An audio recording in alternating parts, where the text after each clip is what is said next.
making the candy, lifting the heavy copper kettles of candy and stuff. On a hot summer afternoon, the door of the sweet shop opens and the smell of chocolate and sugar fills the air. Behind the glass counter sits rows of candy, ice cream, and handmade treats, small traditions that bring people back year after year. The sweet shop in La Crosse, Wisconsin has been a go-to place for this specific experience for over 100 years now. And we have 104 years of it. We started May 27, 1921. The shop was founded by Cecile Allen in 1921, then passed down to Bill Espy, and is soon going to be passed down to Susan and Marty Dearson.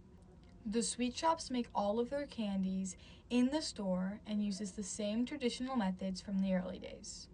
Since the shop has been passed through the family, traditional methods are taught to the kids and passed on. The sweet shop ownership gets passed with age. Mostly come with age.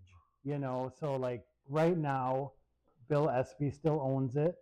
And my cousin Marty, he is Bill's son-in-law, and he's married to Bill's oldest daughter. And Bill has just gotten older now where he can't really do the things he used to. And so kind of as he's gotten older, just transitioned down to Marty and Susan. Currently, the shop is owned by Bill Espy, although most of the managing is done by his eldest daughter and her husband. They make their candies in shop in small batches with the traditional methods. So a lot of what we make back in the kitchen, we use old copper kettles. All the candy we make on a marble slab. It's very different here because it's smaller batches, and bigger candy making companies, say like Hershey's or something, they'll have water cooled tables and they can just keep making batches and batches.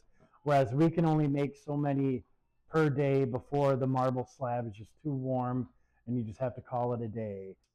Smaller batches, it's old recipes with set amount of ingredients and measurements, and nothing really changes because it's been working for 104 years.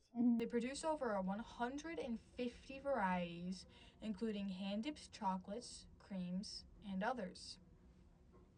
Another member of the family, Marty's cousin, Andrew, works at the shop. Yeah, so your typical day to day.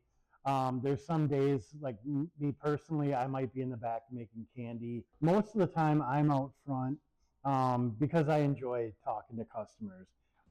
The shop is very connected in the community. Being a small business allows for certain advantages like loyal customers and word of mouth advertising. Whether it's people who've been coming here, for years, or whether it's out of towners. Andrew said that the shop also donates to charities and sends sweets to hospitals. Not just big events or companies either, but people and family and customers who are struggling. We donate a lot to a lot of local charities, fundraisers, and not just businesses. They could be personal things. Somebody in the community, let's say a family member has cancer, or they're going through something and they're having a fundraiser. Well, then we're more than welcome to help, with a gift card or a box of candy, just because community is so important.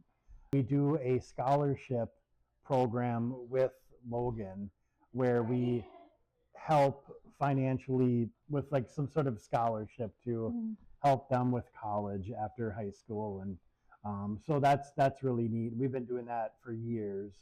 This is something that would be unique to a local shop. Large companies and franchises don't have the full advantages of the sweet shop. By being a staple of the community and having such a long-seated history of over 100 years allows for loyal customers, word of mouth, and unique stories. Andrew says that working at a shop, he gets recognized by some of the customers and knows very unique stories and insights that a traditional job just can't grasp. Wooden spatulas, starch molds, and central kettles. These are the tools of a disappearing craft, kept alive by a family's dedication to doing things the right way rather than the fast way. As the door chimes and another summer afternoon fills the shop with a scent of sugar, the legacy of Cecile Allen lives on in every handmade treat.